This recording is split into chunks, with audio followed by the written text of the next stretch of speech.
Hello guys, welcome to my new blog. তো আজকের ব্লগের টপিক হলো আজকে 2026 জানুয়ারি। তো আমাদের ওখানে ইনভিটেশন দিয়েছে। তো ওখানে কিছু বাচ্চা কচিকাচা ছেলেরাও আছে, ওদেরও ভিডিও বানাবো। সঙ্গে সঙ্গে পতাকা উত্তোলন হবে, আর কিছু লোক মানুষ কিছু গুরুত্বপূর্ণ কথা বলবে। তো জাতীয় সঙ্গীতও হবে। তো ওই সব ভিডিওগুলো ছাড়া হবে আমাদের এই চ্যানেলটায়। তো এই চ্যানেলে নিত্য নতুন ভিডিও দেখার জন্য আমাদের চ্যানেলটাকে সাবস্ক্রাইব করো। তো এবার আমরা আমাদের পতাকা উত্তোলন শিবিরের দিকে এগিয়ে যাবো বেশি দেরি না করে। তো তোমরা আমাদের ভিডিওটাতে কন্টিনিউ থাকো, আর আমরা কি করি লজেস ললিপপ তারপরে অনেক কিছু দেওয়া হচ্ছে, তাই দিয়ে আসো।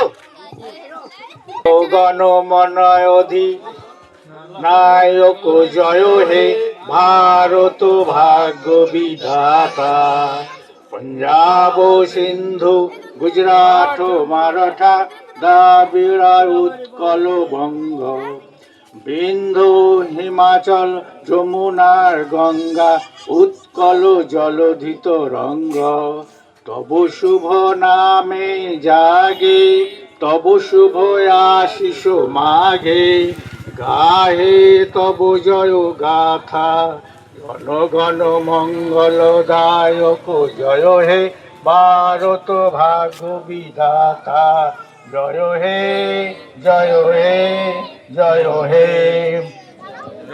জয় জয় জয় হে। আজ থেকে আমরা পালন করে থাকি। যাই হোক, আমরা এখনই পতাকা উত্তোলন করব। পতাকা উত্তোলনের মাধ্যমে আমরা এটা শেষ করবো। দেখি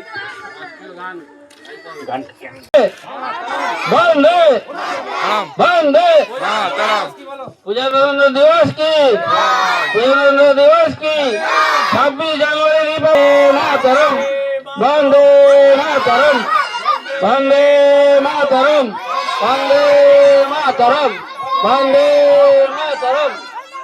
এদিকে চলে আসুন সাবির ভাই। পতাকা উত্তোলন হয়ে গেল। তো গাইজ बोल रहा है एक सच्चा हिंदुस्तानी, तुम दूध मांगोगे तो हम खीर देंगे, तुम कश्मीर मांगोगे तो हम चीर देंगे। 1947 খ্রিস্টাব্দে 15ই আগস্ট ভারতবর্ষ স্বাধীনতা লাভ করে, কিন্তু আমরা সেই সময় পুরো স্বাধীনতা আমরা পাইনি। সেই সময় লর্ড মাউন্ট ব্যাটেনের নেতৃত্বে তখনও ভারতবর্ষ পুরো তার শাসনভার পায়নি।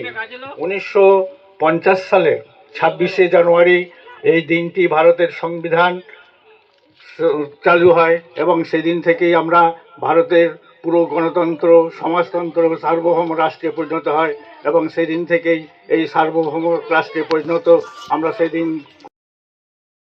সো ভিউয়ার্সরা এখনকার জন্য বাই। তো দেখা হচ্ছে পরবর্তী ভিডিওতে তোমাদের সাথে।